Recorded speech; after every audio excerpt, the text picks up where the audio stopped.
Hi, and welcome back to Purple Collar Life. This is the project you're about to see happen. I have completely changed the look in between the two garage doors in our garage. When you're a homeowner, you do what you can when you can. When I built this house now over 24 years ago, there was no front porch. The house was here. I didn't even have siding on the ends, on the gable ends of the house. And to get in this front door, there was a drywall bucket flipped upside down.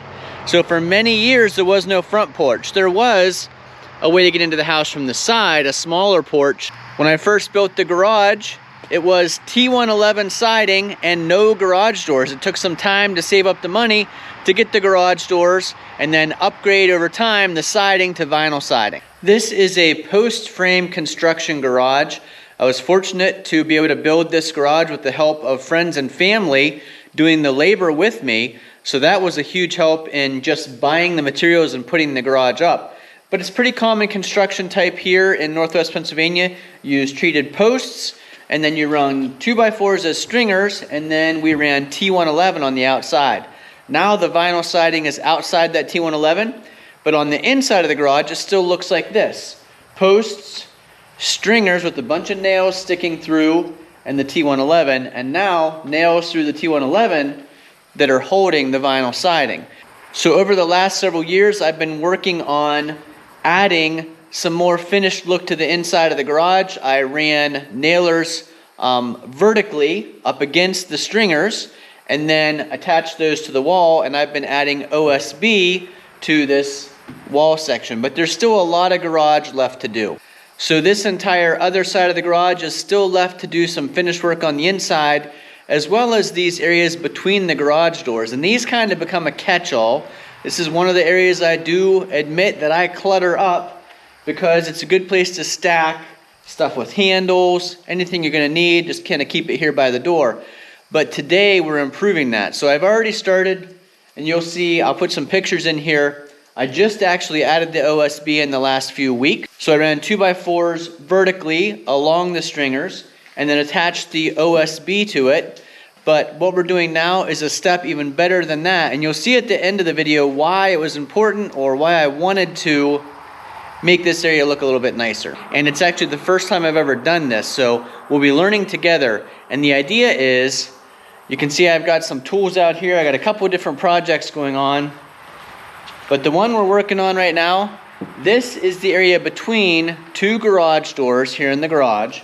And I have recently cleaned this up a little bit, finished it off with some OSB, but I have another plan to spruce this up just a little bit more, mostly just for fun, no practical purpose other than to make the garage look a little bit better in this narrow space.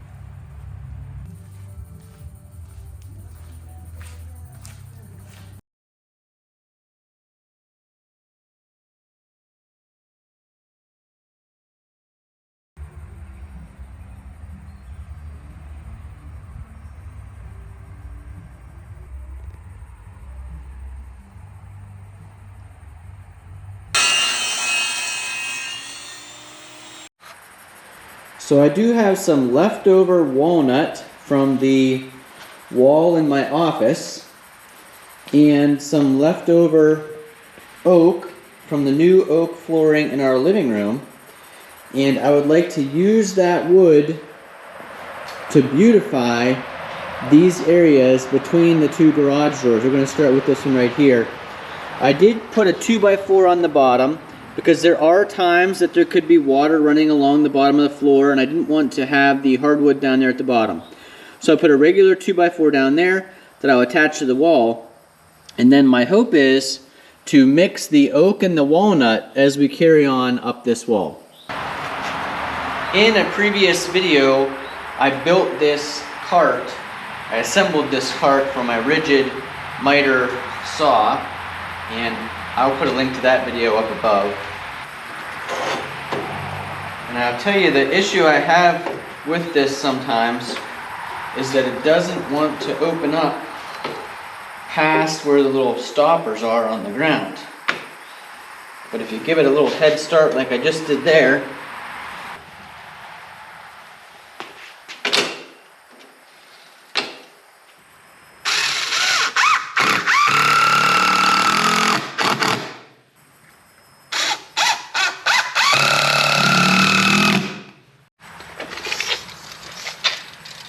now these are definitely not going to be perfectly even all the way up. We are about,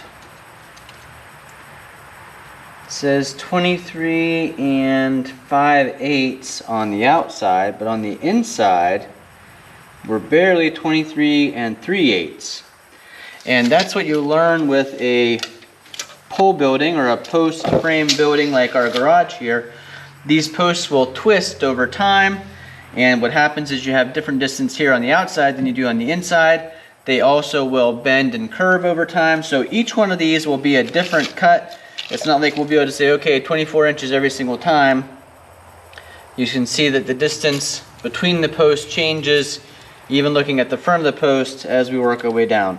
So this first cut, we're going to start at about 23 1/4 and see if that fits for our first board.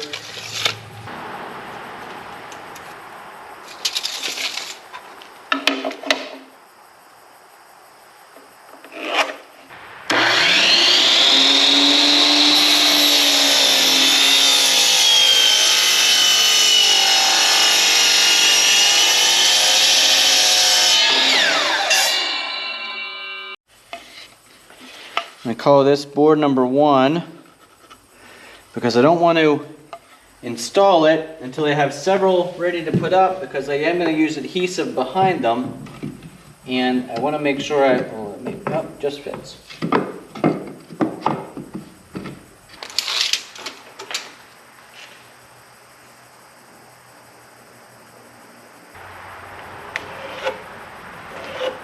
Some people call this a sliding miter saw, some people call it a chop saw.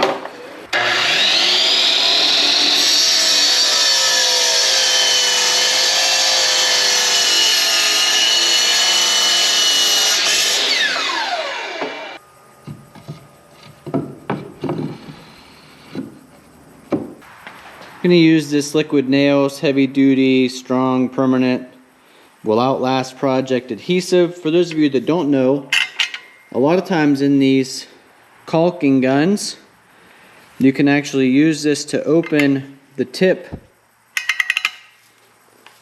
like that, and now we're open. But what you also need sometimes is something to puncture a hole in there. We'll see if we need that on this one or not. I'm not going to put a whole bunch on here because I'm not even sure how much it needs. And we're also going to be affixing it a couple other ways. Definitely do not want to get it on your fingers. Now, I don't have a hardwood flooring nailer, and if you've ever seen those, I'll put a picture in the video here. But they are made to shoot a staple or a nail at an angle through the tongue, through the back of the board without carrying back through the back side of the tongue, and hold that in place. What I'm hoping is that I can use my clean drive staple gun to do the same type of thing by aiming a staple through the tongue and then through the back. Let's find out. Not quite enough power, I don't think. So we're going to turn the power up, which there's a couple ways you can adjust it. You can adjust it here to go deeper, which we're going to do that. And you can adjust it here for more power. We're going to do that also. Let's try again right here.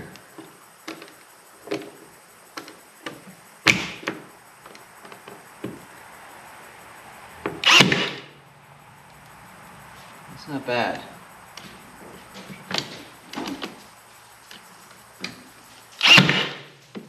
Pretty good, really. One more.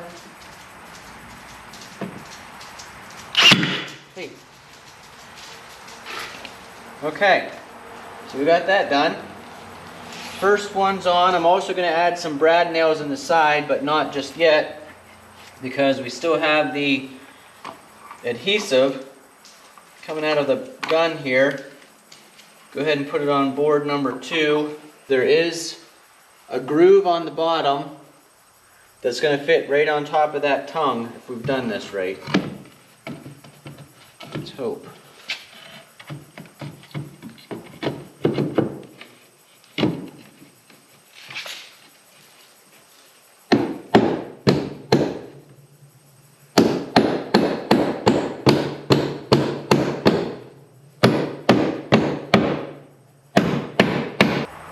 Same thing here.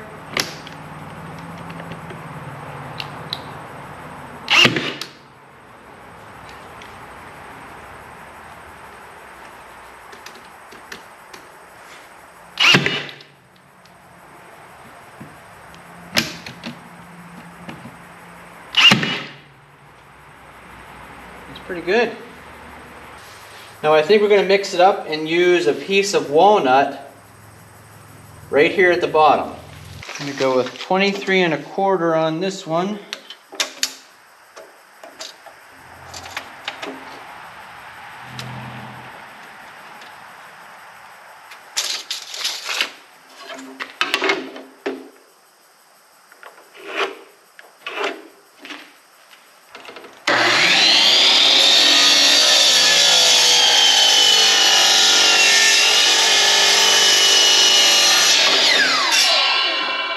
This is walnut now instead of oak, just for a little bit of variation in the color and the height of the board.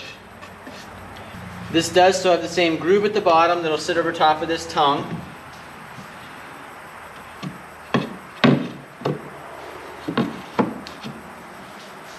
Yeah, that'll work.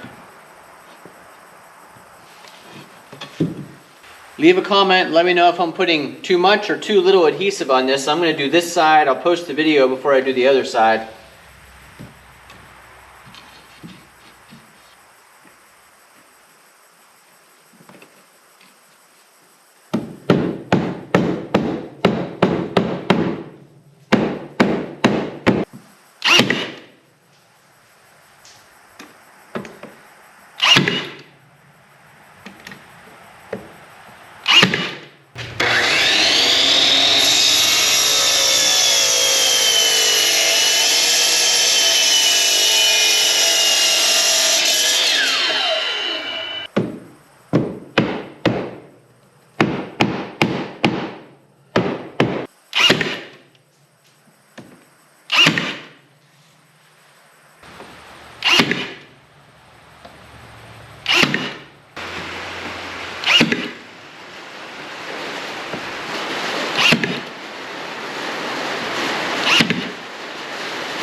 Two walnuts, one oak. We'll do one more oak here and then a couple walnuts.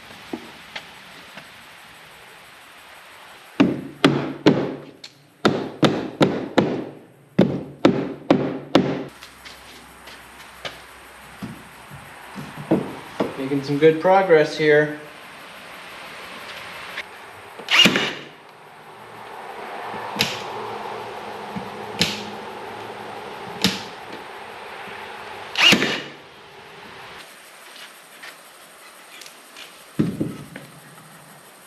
Looks like I could start cutting them a little bit wider up here. Oh, I just messed that one up with adhesive.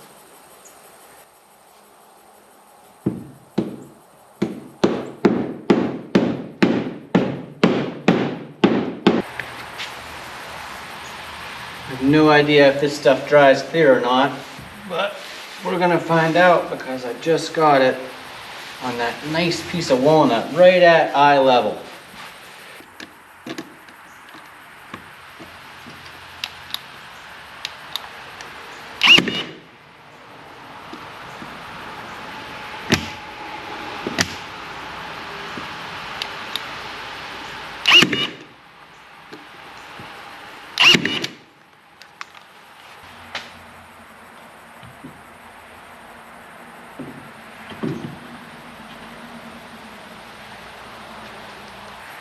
So maybe that's the smarter way to do it.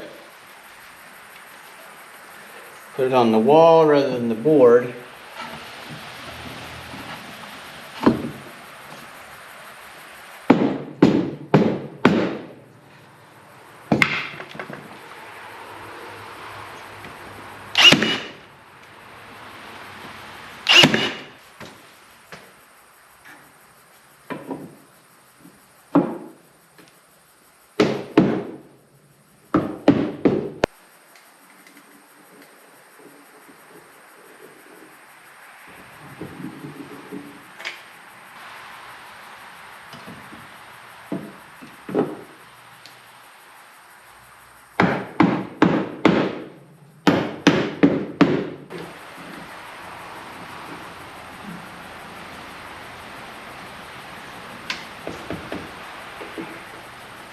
Well, that worked out perfectly. That seems like it's the very end of the adhesive.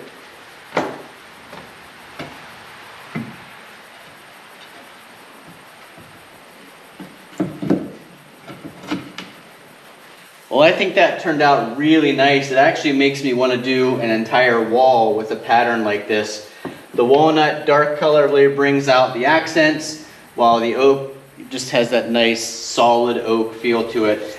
Perfect space for that leftover hardwood flooring wood, and it went up a lot easier than I thought it would. I'm still thinking about using my brad nailer here along the edge and throwing a couple brads in it, because I may still put a piece of trim right along these edges, because it's not a perfect edge because of how we talked about how the boards go in and out and up and down and twist in and out when you use post frame construction like this.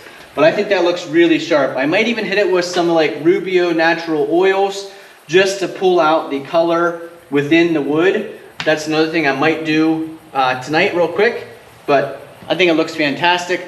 Leave a comment down below what your thoughts are on using scrap wood like this, leftover hardwood flooring, for a wall accent piece. Now we know that one tube of liquid nails does about 24 inches wide, about 8 feet tall. I only went up to 8 feet. This is a 10-foot high ceiling in this building, but I only went to about the 8-foot mark there. And we also know that you don't need to have the actual nailing gun for flooring. You can use the clean drive staple gun like this to go down through the tongue and through the back of the board. This is how the hardwood floor turned out. This is the oak with the Rubio Monocoat on it. And you can see it really pulls out the color. This is that same oak that I put up on the wall in the garage, and it looks kind of just like plain oak, but you can see here, especially in the sunlight, the oils bring out the tone of the oak.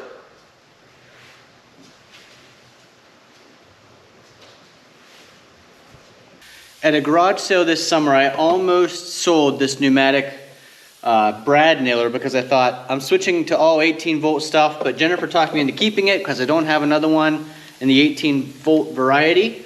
Glad she did, because now I need it.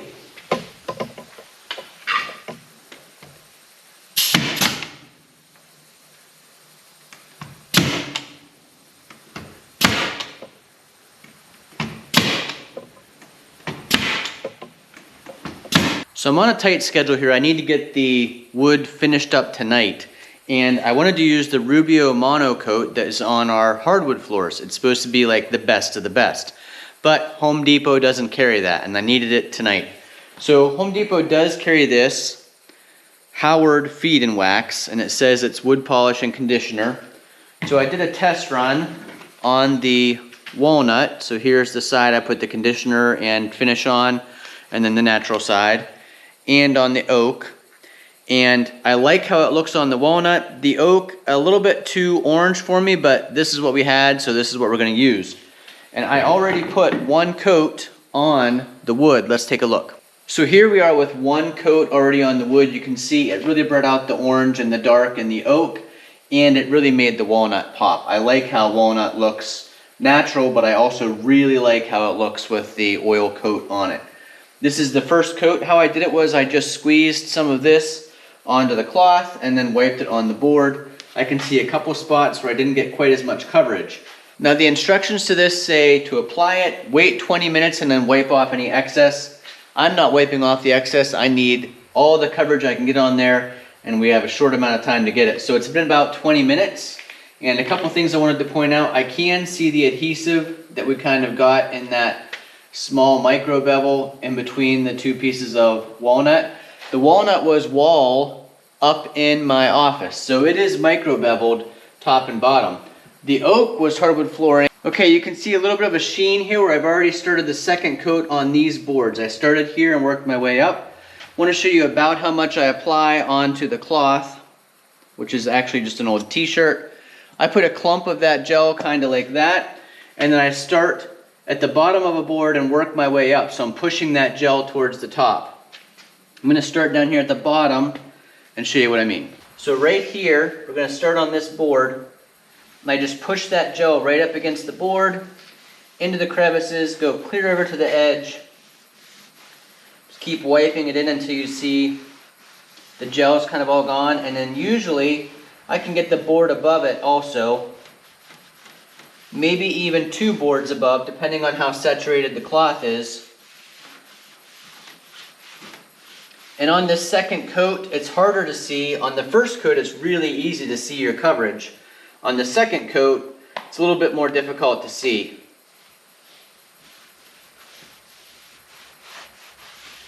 Kind of like waxing a car though, you can almost feel the difference. And look how it brings that dark mahogany color out in the walnut wood there.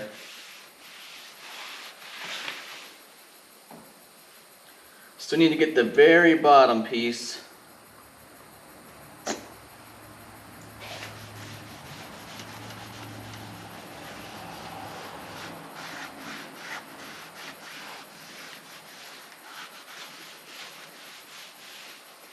Now, if you were doing the inside of a house wall, you'd probably get a fresh cloth because you can see being here in the garage, there's all kinds of little stuff stuck on there. I don't think it's going to affect our garage wall here very much. So I just keep using the same section that's saturated, and that helps me not have to use quite as much of this stuff. Really just have these top 2 pieces of walnut to do because I'm not doing that top piece right now, just so I can see the difference.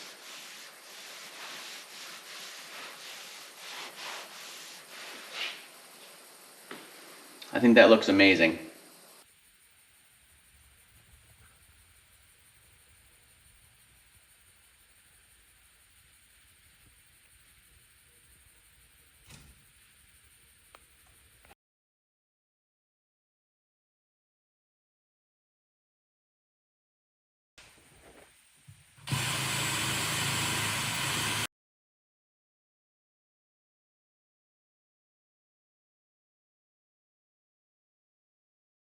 In a future video, we'll be talking more about the Emporia Pro EV charger and why that's here in the garage and what's a little bit different about this one than other EV chargers. But you can see why I wanted this nice hardwood background behind this nice EV charger. And now that that's done, we're going to go ahead and do the section between the other doors, which has been my clutter section. We're going to go ahead and do the same thing here. We'll get rid of all this stuff that's in the way, and we're going to put the hardwood on this side.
Thanks for watching. Hopefully you enjoyed watching this video as much as I enjoyed making it. I'm really happy with how this quick project turned out. It's completely transformed this space between the two garage doors.